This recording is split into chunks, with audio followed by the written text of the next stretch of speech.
This episode of Luthiers Lunch Break has kindly been supported by Marstronic. Now, just before we start this episode, I want to let you know that you can find links to all of the different contributors in the video description below. Links off to their YouTube channels and their other social media pages and websites. There's also a link to a Luthiers Lunch Break playlist. You can subscribe to that to see all the past episodes and have notifications of the new ones. And if you're enjoying the show, don't forget to hit like, share this with your friends. You can give me a super thanks if you really like what I'm doing. But what would be great is if you subscribe to my channel, Devil & Sons Guitars. Okay, let's get on with the show.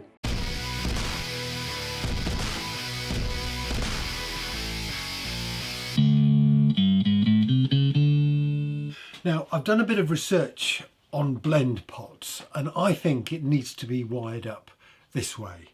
So in this diagram, I've got the jazz necks pickup and then the split pickup for the bridge. So the first thing is the live wires. So they connect to the blend pot like this, and then from the blend pot they go to the volume pot and then out to the mono 3/4 inch jack socket. And then we've got the earthing, which wires in just like this. So that's what I'm going to tackle. The first thing I'm going to do is tackle those sort of crossover wires on the blend pot. Okay, so I've tinned the wires. I've got this little connecting wire, so let's just connect this in.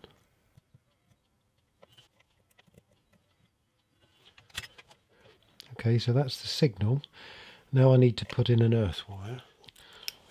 What I've done, I've actually just moved some of the covering of that, the insulation along, just to reveal a bit there, so hopefully I can just dab that onto there. Let's go for it. Okay. Now I need to solder the live wire from the jazz pickup, the neck pickup, to the top, to the centre top lug of this blend pot. Should be fun. Shaky hand time. That seems to have gone in. And the other pickup, bridge pickup, to the centre bottom lug, and we'll just need to join those two earths up. I shall earth that to the side of the pot there. I'm going to just cut a little bit of heat shrink to cover that earth wire.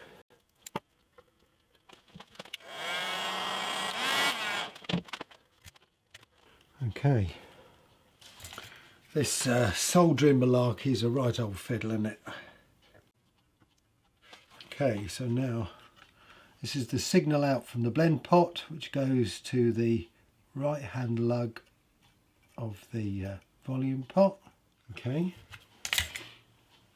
so the signal will come out from the centre lug on the volume pot, and the earth is attached to the leftmost lug, and it's going to come via the back of the pot. That looks quite good. Okay, come back the right way. So let's push this forward. This should be the neck pickup. And this should be the two pickups there.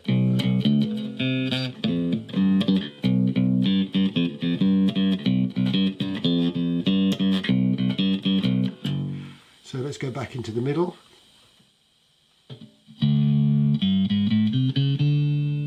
Oh, that's a lovely tone.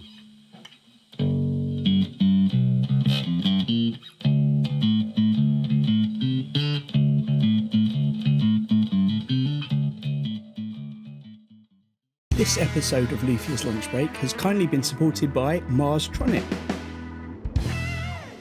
Now, Marstronic make a range of devices to install into your guitar directly that affect the sound and the tone.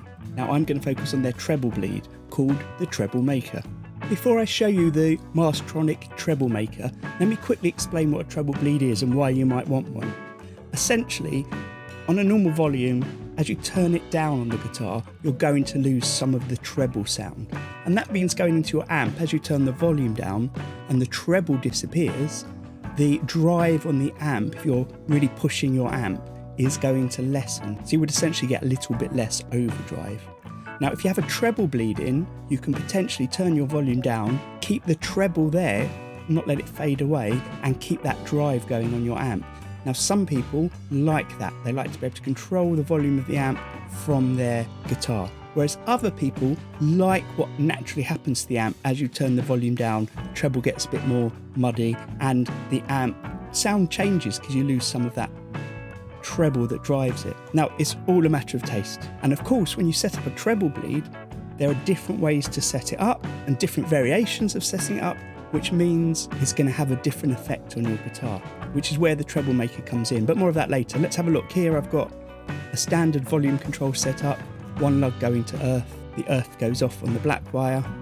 Then we've got the wire that comes in from the pickup and the wire that goes out to the hot and the output jack. Now, what you can do to help get rid of that loss of treble is to simply put a capacitor across the two hot lugs. So the one that comes from the pickup, the one that goes to the output. Now, I'll talk more about the values of that capacitor later. Now, with just having a capacitor there, what you might find is as you turn the volume down and down and down, the treble really pushes through. So some people like to stop that treble pushing through too much. And the way you can do that is by adding a resistor. So to help with that problem, what you can simply do is attach a resistor between the two legs of the capacitor. This does a great job of sort of honing in that treble. So it still remains as you turn down the volume, but it's not as powerful as not having the resistor there. And of course, changing the resistor value can change that, and the value you might want for your resistor depends really on what capacity you've got, what pickups you've got, potentially what amp you're using, what volume pot you might have. But one thing this does do is as you turn the volume down, the taper of the volume, so the ratio at which it changes, may have altered. And some people don't like that. So a way around that is to, instead of putting your resistor across the two legs of the capacitor, which we would say is in parallel with the capacitor, you put it in series so it attaches onto one of the legs and then onto the volume pot. It's kind of a compromise between the two versions we've just seen, the parallel and the just capacitor on its own. Another option is to have both the series and the parallel. Again, it's a matter of taste, and the values that you use do affect everything, and that all is related to how your guitar and your amp's working. But as I'm sure you can tell, it's a real pain to keep soldering, desoldering, changing things in and out, especially if you've got to take the pick guard off, which is where the treble maker comes in. So the Mastertronic device, there's two versions of it, and I'm going to start with the version that I use and show you how I use it. It's kind of an all-in-one unit. You can clip a capacitor in it. It's got this little tool which helps you do that. And then there's two very small micro pots that you can change with a screwdriver, which it comes with. And essentially, one of those is the resistor in parallel, and one of those is the resistor in series. And they range from 10k at the lowest point to 500k at the top point. So you can turn them almost all the way off by having it at 10k and all the way up at 500k. So you can vary between the two options. And you can control them individually using these dip switches, which you can switch on and off with the screwdriver. So it's a bit like having no resistors. A range of different resistors in series, a range of different resistors in parallel, or both. And of course, because the capacitor comes in and out, you can change the value of that quite easily. Now what I tend to do is have these wires coming out, which I then clip with the crocodile clips onto the volume pot. And I have it hanging out of the guitar while I'm testing. So I can play with the guitar in playing position. You can see here, it's just out the front of the pick guard, and it allows me to change all the settings. Now when I got this from Ben at Mastertronic, it came with a guide of some different setups, which you can see here. And I've done a little test of each of them. But the other treble maker model, the slimline one, is the one I normally put in the guitars. Once I've made my decision about which capacitor I want, I swap over to this slimline one with a capacitor straight in, and then attach this into the guitar. Normally a little bit of Velcro, can stick it on the back of the pot, stick it inside the cavity somewhere, and it does the trick. It's still adjustable, but if you want to change the capacitor, you've got to desolder it. But I've set it up as best as I think it works for the guitar, ready for my clients. So thanks again to Mastertronic for supporting this episode of Luthier's Lunch Break. There's a link in the description to this video for a discount over on their site.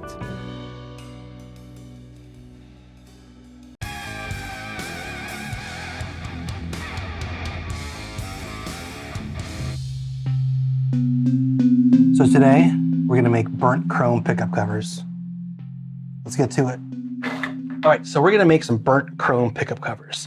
I picked up these cheap Chinese brass pickup covers. They're chromed, and we're gonna see if this will work with a propane torch. Let's get to it. All right. We'll do this one, which I haven't touched yet, so I don't have any fingerprints on this one yet.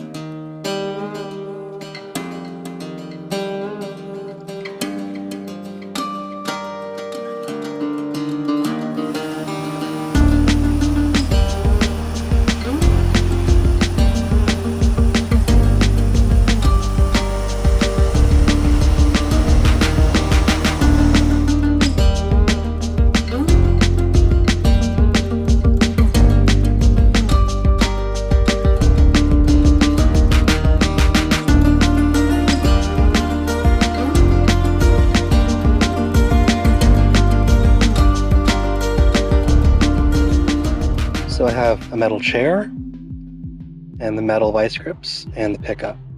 The only issue with the vice grips is that it does act like a heat sink. So it does take a while for the pickup to get hot. So I was able to get the honey to turn blue into almost like a white over here. And most of the honey's gone here. The top is really hard to get. It doesn't heat up as much with those holes near it.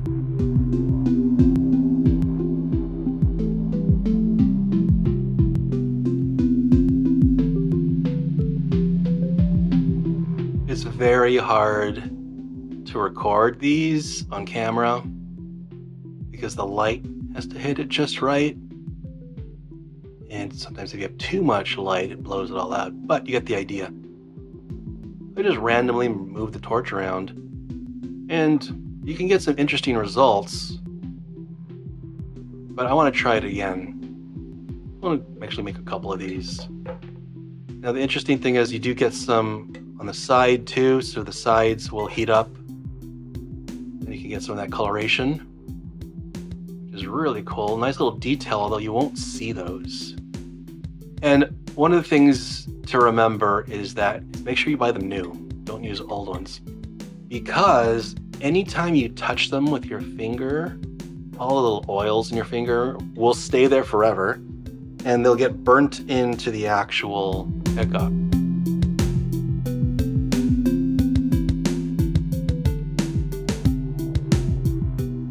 So this is a quick and easy weekend project. It's relatively cheap, and the results are outstanding. It just looks really unique and cool. I find it hard to believe that sellers on Etsy are selling these burnt chrome covers for $40. I picked these up on Amazon for like $9, and I already had the torch. You may also already have a torch laying around. If you do, start burning things. Thanks for watching. Take it easy.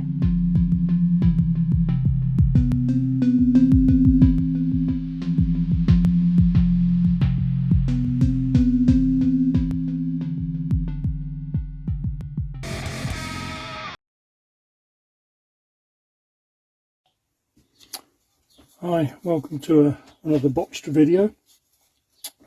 The challenge for me is getting a consistent, tidy number put in the back of a headstock on any particular guitar. So I've tried all sorts. I've even used transfers, but they can get a bit messy. So what I did was, this is an Eccleshaw made truss rod, single action for the hooky base that he made. I actually use it for sanding purposes because it's adjustable to the curve of a neck. Anyway, long story short, take the aluminium channel, thus, and put holes in it, thus, Okay, and it becomes a very good holder for punches to go in there. Okay, so it just creates a nice straight line across the back of the headstock. So let's see how things work out. It just so happened that the channel happened to be the perfect size for these particular punches to fit into. That was all. Something that comes to you in the middle of the night when you should be sleeping, and then you have to get up out of bed, find a bit of metal, find the punches, and just check that it's going to work. So apologies to my neighbours for me filing away at 3 o'clock in the morning, but there we are. These things happen.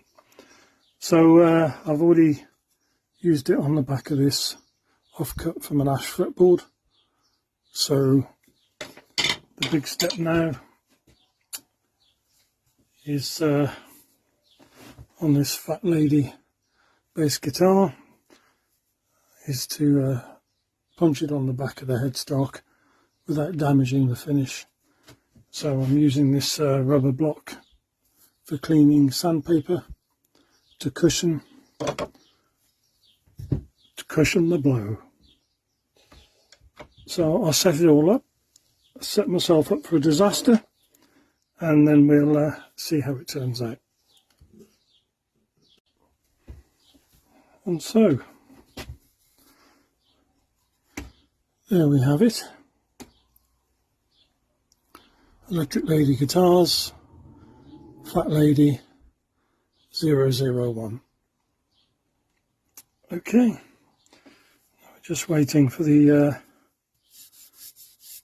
Fat Lady artwork, stencil, transfer, decal, call it what you like, to go here. And then we overspray to a phenomenal finish, and then the guitar's ready to go together. Anyway, thanks for your time, guys, and probably do some more of these hints and tips as time goes on.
So this is my beacon thin line, and as you can see my F-hole is glowing slightly, so I thought I would show you how I go about my gilding process for my thin line models. So I'm grain filling the Sapelli interior, which allows me to apply my size next, which is the glue you use to be able to start the gilding process to adhere the gold leaf to whatever you're working on. I allow it to go tacky, place the gold leaf on and burnish it away with a small brush. When you cover the whole body, you end up getting all these flecks and some little spots need to drop fill, which is exactly what I'm doing here, allowing me to spread any excess onto the sides that is still tacky in the area.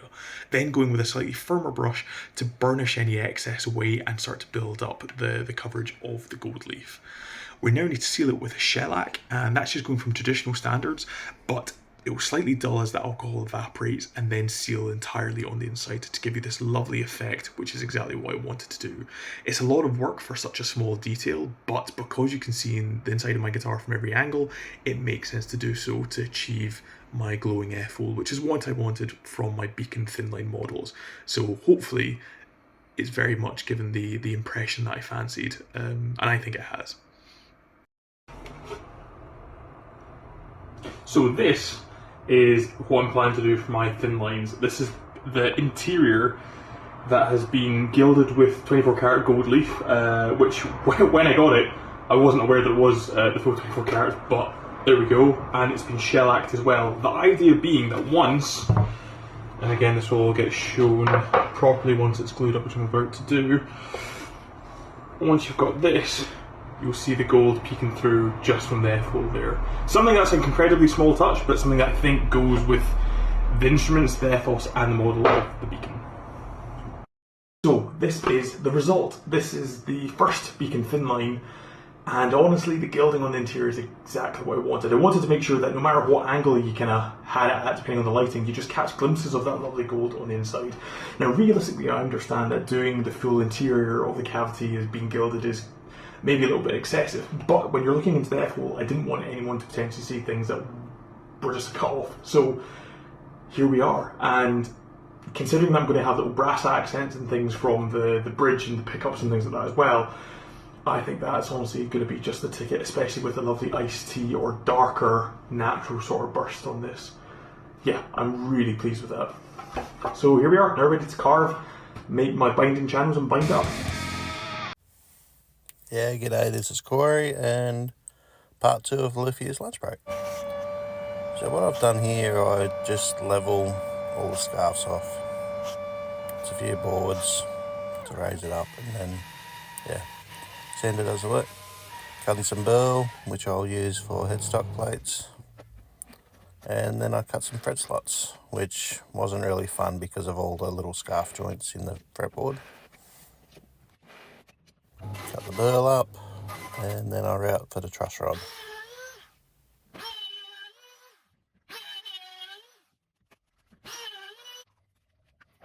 Pour some epoxy, and most of this will be sanded away, it's just to fill the voids.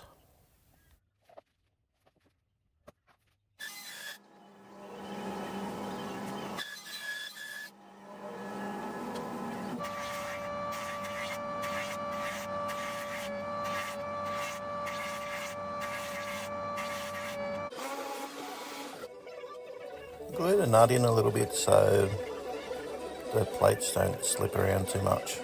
Then I glue them on. I did route for carbon fibre, and I used aluminium in one of the necks. So anyway, clamped it down, cut it all down to size, and drill my tuner holes.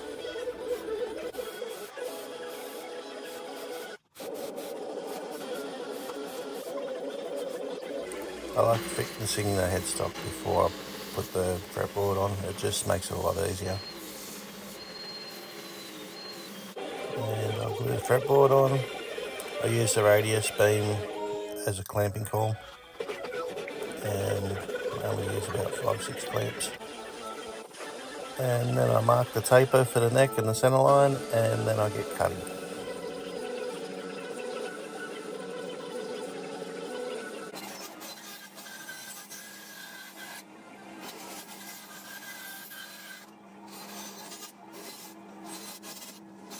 Use a straight bit of MDF and a router table to trim it all up nice and flat.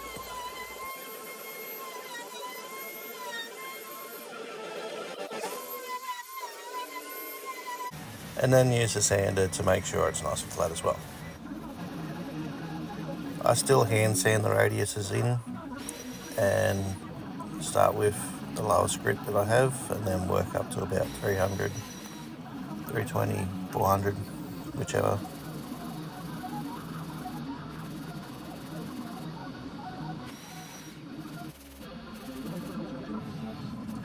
and then I mark for side dots, draw them out.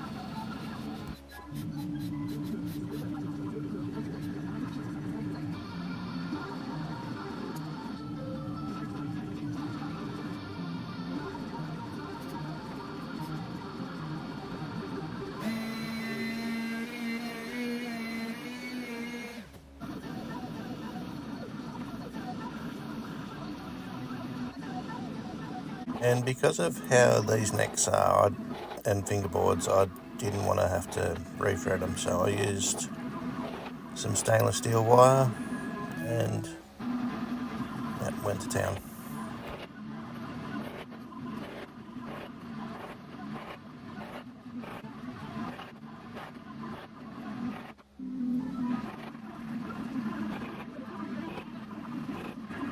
I've seen this pencil trick to glue in the frets. I can't remember who did it, but if I do, I'll get Daniel to put it in the description, or I'll add it as a comment. And cutting stainless steel with regular cutters absolutely sucks. Next is leveling and beveling, and yeah, I end up using the router to get the headstock shape a bit better and put a bevel on there. And then it's neck shaping.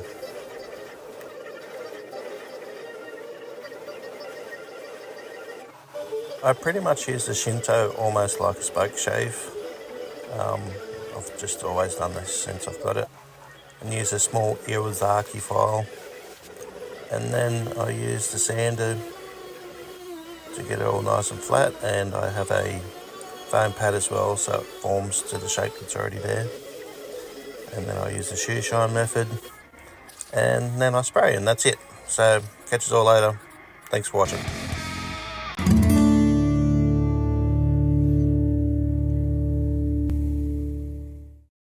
Hello again, everybody.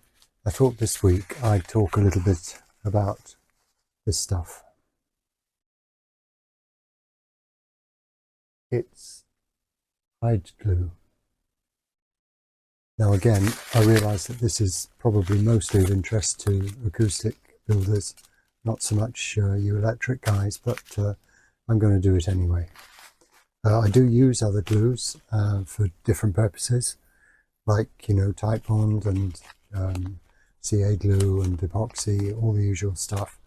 But I like hide glue very much. And I'm going to list some of the advantages and perhaps some of the things which put people off using it when largely they needn't. So the reason I use it mainly in my instruments is that for acoustic instruments it's supposed to give a better sound quality because of the way it dries. It dries to a sort of glassy hardness, and so transmits sound very well. There's no damping in it. So for example, when you're joining two halves of a guitar top or the bridge onto a top, you want optimum sound transmission through the wood or between two pieces of wood. And so this is really the principal reason I use it. And I use it for all what I call acoustically important joints. So basically everything on the top, all the braces, the top itself joint and the bridge. I also use it to joint the back, but things like, well, most of the other joints on the guitar I don't bother to use it for. I use other glues. It has other advantages though. It's got an indefinite shelf life. This is the way it comes. It comes as granules, which are quite hard, and these will literally keep for decades, probably hundreds of years, I don't know.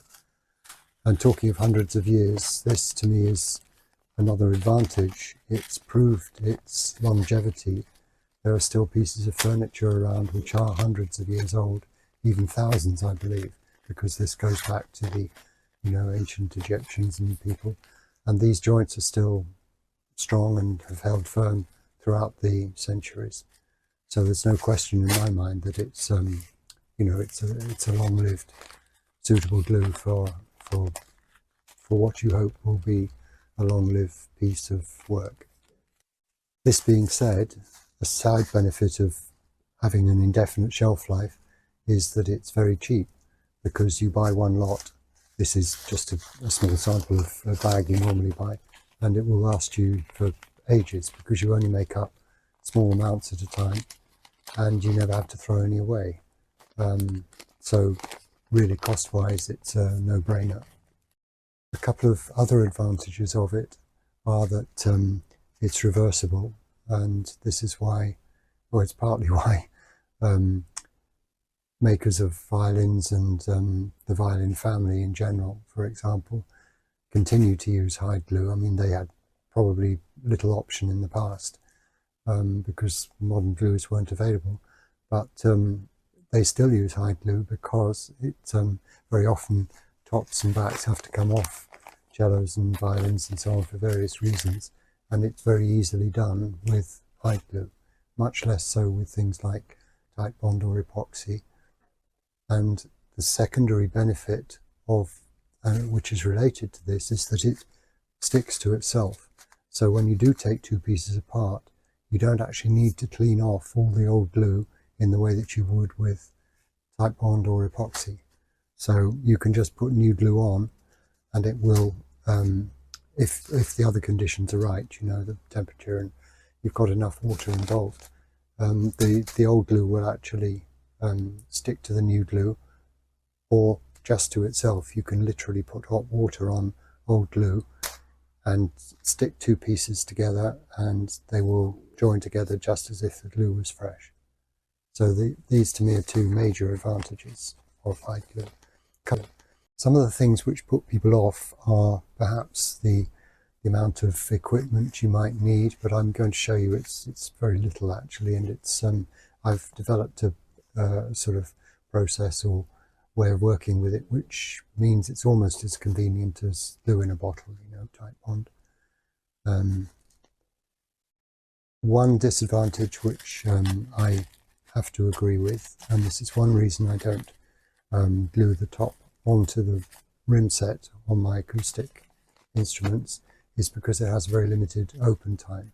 You have to warm the glue up to use it, and as soon as it cools down, it begins to gel, and at that stage you can't really use it to join two pieces together. It has to be liquid when the two pieces come together. So open time is a disadvantage, but I have done it. I have managed to glue a whole top onto a rim set using hide glue. You just have to be quick. You have to prepare and go through, you know, do a dry run to make sure everything's going to work at the right time. But it's doable. Another perceived disadvantage might be some people think it's not strong in the way that modern glues are. But again, I go back to the example of these pieces of furniture which are centuries old. They've held up perfectly well. The glue is evidently much stronger than the wood that you're gluing, because when you break joints apart, it's normally the wood that fails, not the glue. So it's plenty strong enough. I mean, if you want to do some kind of weird scientific test, you'd probably find it isn't as strong as, you know, some modern glues. But you just need it to be strong enough, and it is. Another possible disadvantage people think is that it goes off once you've made it up if you don't use it all. This is partly true. In old carpentry shops, they used to keep a pot of hide glue on the boil all the time in a water bath, so a hot water bath, not boiling in fact, and just add to it, but provided it's kept at that temperature day in, day out, it doesn't go off. It will if you let it cool, because it's a protein, it will get mouldy, but and I store it frozen, and that way it doesn't go off. So that really is a non-issue for me. One more disadvantage might be, but I see it almost as a positive thing, that it's not good at gap filling. So you need perfect joinery, ideally, to use hide glue. So there should be no gaps in your joints before you apply the glue. You could see this as a disadvantage, but it kind of forces good working practices and good tool use, good joinery on the maker. So it is what it is. That is a characteristic of this glue. Well, I think I've probably talked long enough, and in the interest of keeping this contribution short, I'm going to deal with my methodology in the next episode, and true to my sort of theme, if you like, there will be some everyday objects you'll see in my workshop involved with my use of hide glue. So until next time, goodbye for now. Thanks again to the Guitar Kit Fabric for supporting today's show, and don't forget to check out the links in the description for kits, paints, varnishes and much more, including luthier tools.